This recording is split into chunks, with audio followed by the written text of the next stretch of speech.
Assalamualaikum warahmatullahi taala wabarakatuh. Shalom dan salam sejahtera bagi kita semua. Perkenalkan, nama saya Aldi Rivaldi Hidayah dari Universitas Mula Warman. Jadi di sini saya akan menampilkan praktek mengajar saya, yakni micro teaching, dengan media ajar atau pembelajaran kita pada micro teaching ini mengenai peninggalan-peninggalan sejarah dari Kerajaan Kutai. Silakan menyaksikan. Assalamualaikum warahmatullahi wabarakatuh. Oke, jadi sebelum kita memulai pelajaran kita hari ini, marilah kita berdoa untuk agama dan bacaan masing-masing. Berdoa dimulai.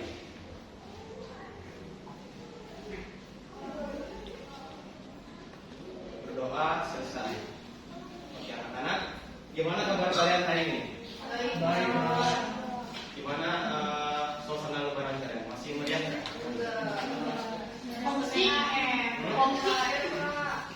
Iya lagi. Kalau di tempat bapak tuh baru dia kali pertamanya tuh. Habis kemana-mana sudah bapak tuh. Wih, kurang ajar pakai sunya. Kalian masih ingat nggak pertemuan kita sebelumnya membahas apa aja? Materinya?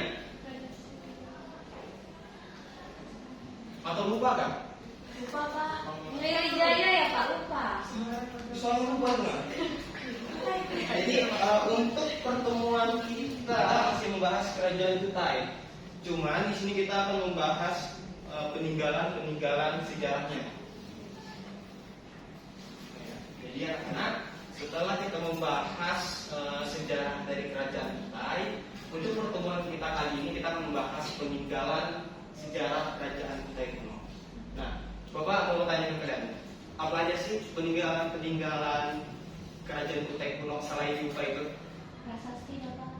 Selain Yupa kan prasasti sudah itu. Iya kan? Iya, betul Pak. Apa? Ada yang tahu? Masa orang Kalimantan nggak tahu? Nanti kalau kalian merantau nanti tanya sama orang Jawa Sumatera, apa peninggalan kerajaan-kerajaan di Kalimantan? Yupa, Yupa, masa Yupa? Dikirnya kok peninggalan kalian?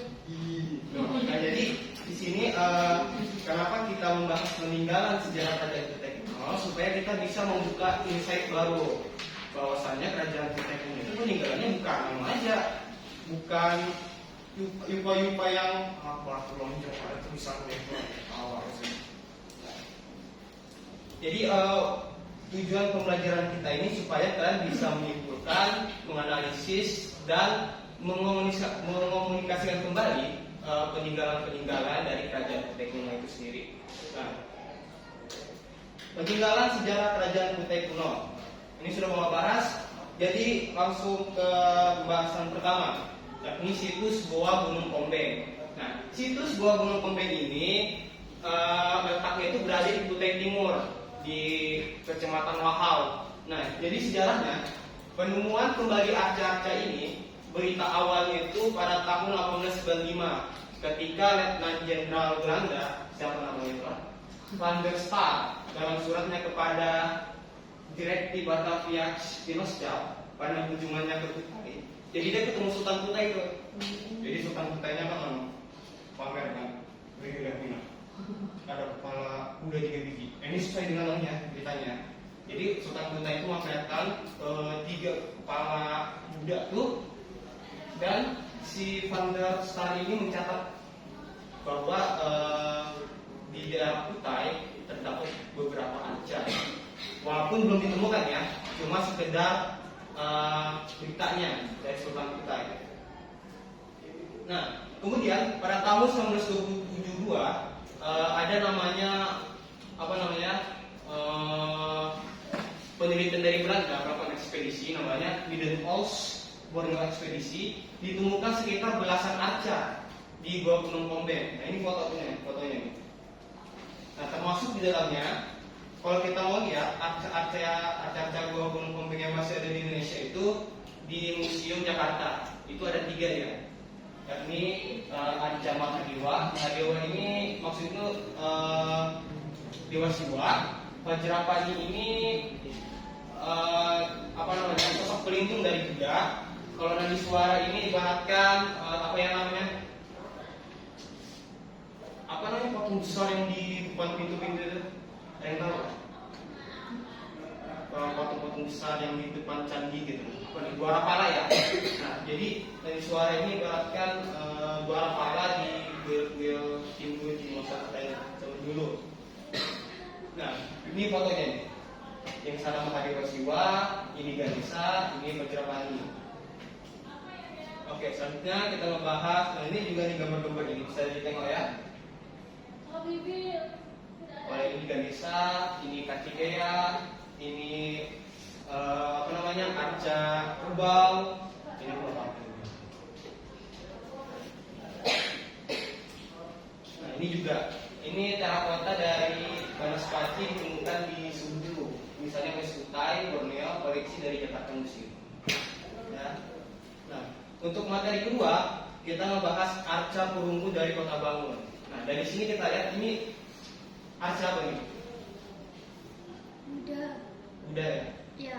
Kan kalau kita lihat di pelajaran sejarah kita ajari, kerajaan Kuta itu identik sama Hindu ya. Iya. Tapi pada kenyataannya ditemukan juga tuh arca Buddha tuh. Nah, sejarahnya ditemukan pertama kali pada tahun 1846 oleh catatan harian Kondewal yang menyatakan patung tersebut bermaterial dari batu. Tapi kemudian penelusuran yang dilakukan oleh Karbo pada tahun 1979 bahwa patung arca tersebut berbahan perunggu, bukan dari batu. Nah, kalau dari bentuk stylenya sendiri ada peneliti Belanda namanya Van Boch. Dia mengatakan bahwa arca ini mungkin dibuat pada tahun 8 sampai 9 Masehi. Ya. Nah, jadi kurang lebih itu aja sih materi kita kali ini. Nah, jadi Bapak akan membuat kalian jadi dua kelompok. Kalian akan membahas beberapa aspek dari peninggalan kita ini. Mungkin kalian Bapak tentukan ini dari kelompok 1 dan ini kelompok 2.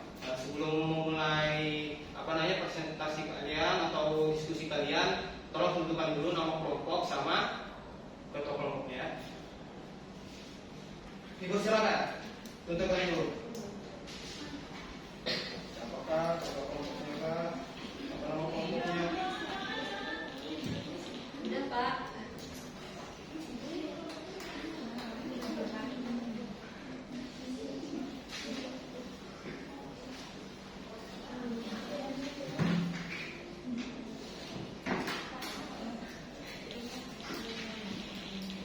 Yuk.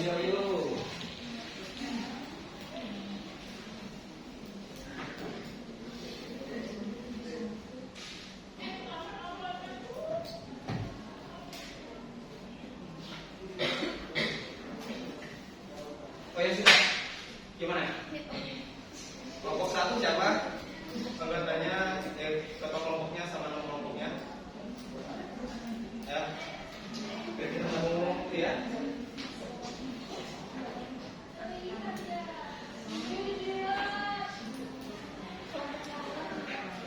Ya. Ya. Ketuanya siapa? Namanya? Panas sekali ya. Kelompok 2? Hah? Waduh, isu ini ya? Iya. Kasiannya daftarnya jadi bupati ya. Kasihan buat kita tuh. Dari nama. Nah tuh pas putar kemana? Jadi nama saya jadinya apa?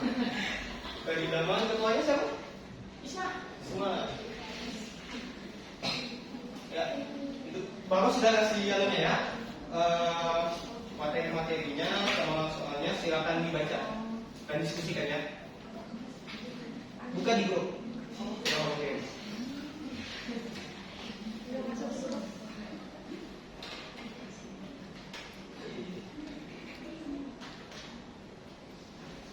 Ya, ada yang mau ditanyakan nggak? Buka dulu. Kepala dari materi itu dari sini ya. Jadi bagian itu ya. Ini dari Pak peninggalan kerajaan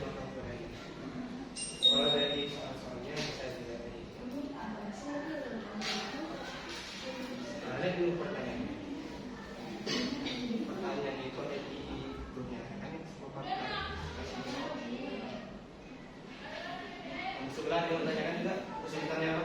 Nah.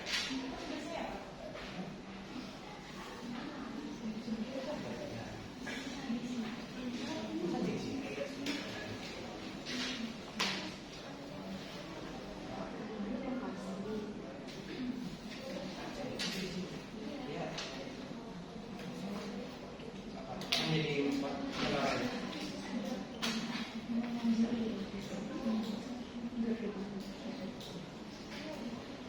ya, ambil aja yang menurut kalian penting. Ya, apa? Ambil aja yang sebenarnya. Mana ada kendala kan? Baik kalian. Oke. Dan selesaikan baik-baik, Bapak Ibu ini ya.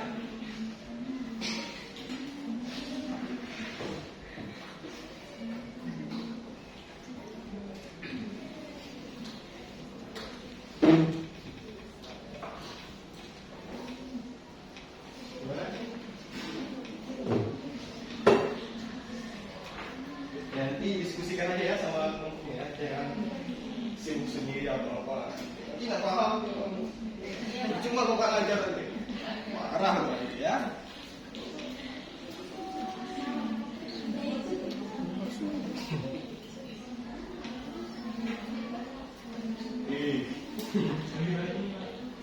Gabung sama kelompoknya ya, dia sendiri. Iya. Itu dia, dia. Jangan serangan. Belajarnya. Itu pengaruh, Pak. Iya.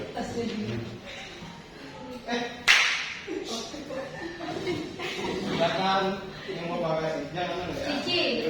Jangan ya. Pak Cici, Pak. Kenapa Cici, dia? Pak. Cici berisik, digangguin kok. Iya.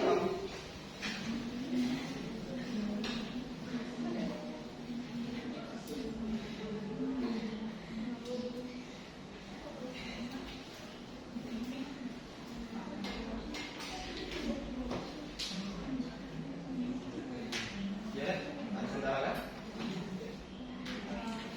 Kalau ini bisa dicari bagian sini.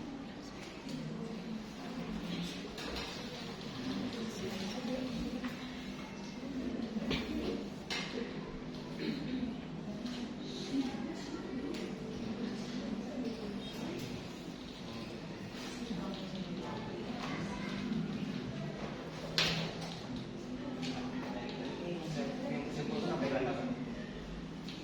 Yang dari Bapak simpulkan sebelumnya apa yang ada? Yang nomor 3 itu.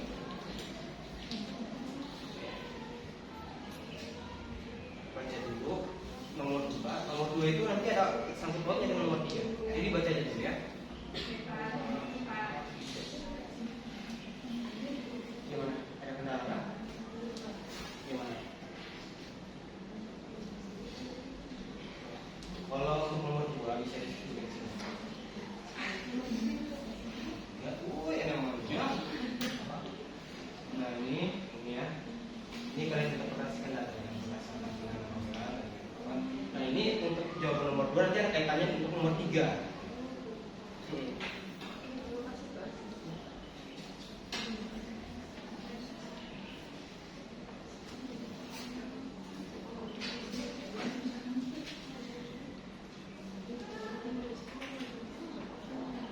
Bapak kasih waktu 2 menit lagi ya. Untuk salah atau enggak, kita sama-sama belajar juga kan. Gak ada yang merasa dihakimi.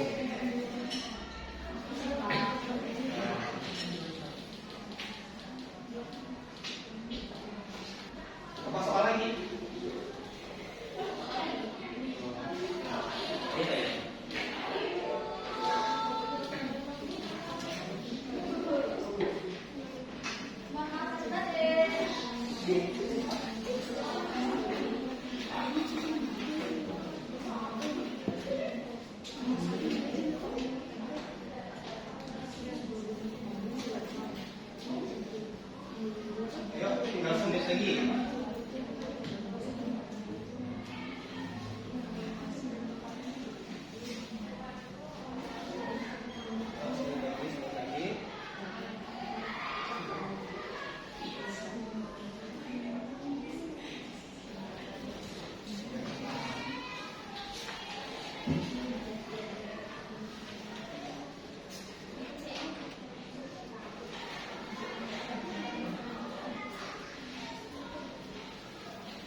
Oke, waktu diskusi sudah selesai.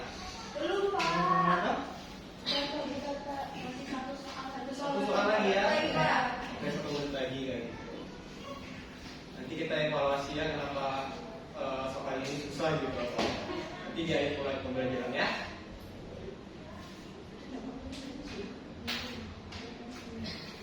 Semenit lagi. Nah.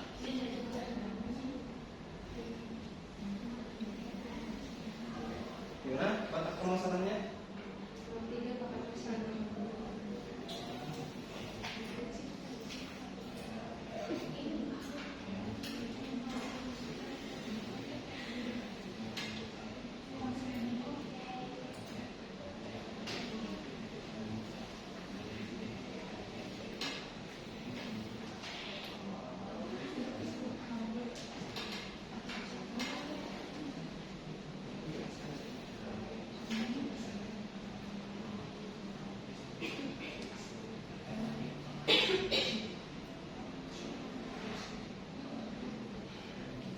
Gimana? Sudah paham? Ya. Kelompok satunya apa? Benar ya? Benar ya?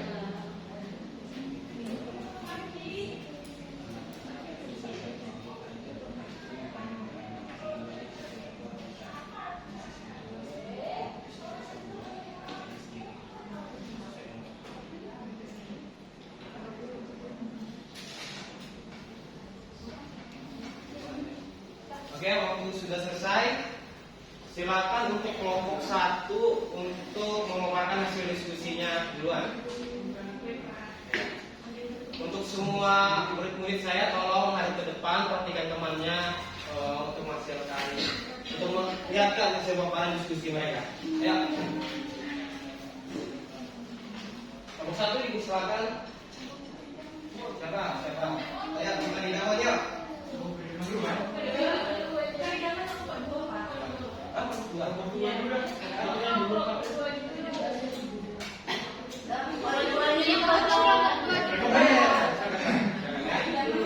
Bapak lupa nih kelompoknya yang mana jadi. Baik, jadi berdasarkan diskusi kami yang pertama tadi kan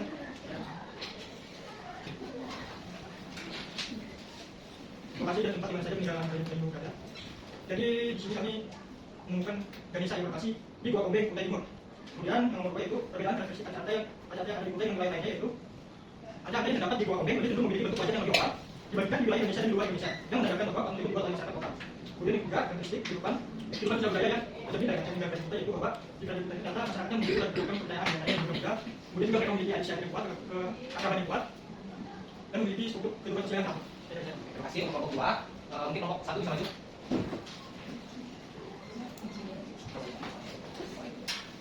Baik, di sini saya dari kelompok 1 Muhammad.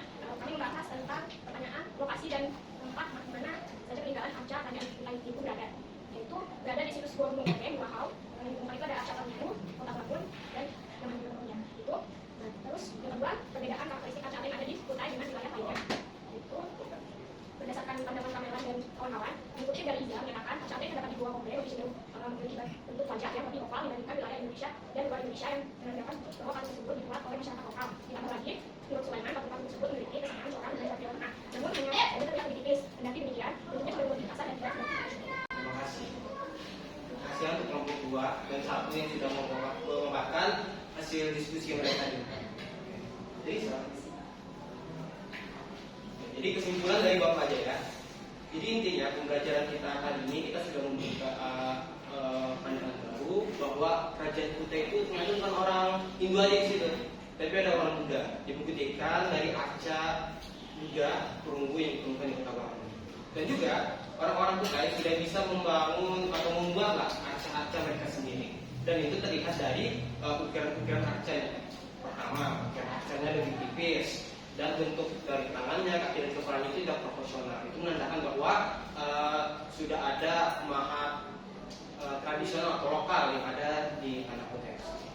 Kurang lebih itu aja dari penjelasan dari Bapak. Bapak ucapkan terima kasih banyak sudah meluangkan waktunya dan memperhatikan Bapak selama menjelaskan di depan. Sekian dari saya, saya tutup. Assalamualaikum warahmatullahi wabarakatuh. wabarakatuh. Shalom dan salam sejahtera bagi kita semua. Kurang lebih itu saja dari video saya. Saya pamit undur diri. Assalamualaikum warahmatullahi taala wabarakatuh. Fi amanillah. Dadah.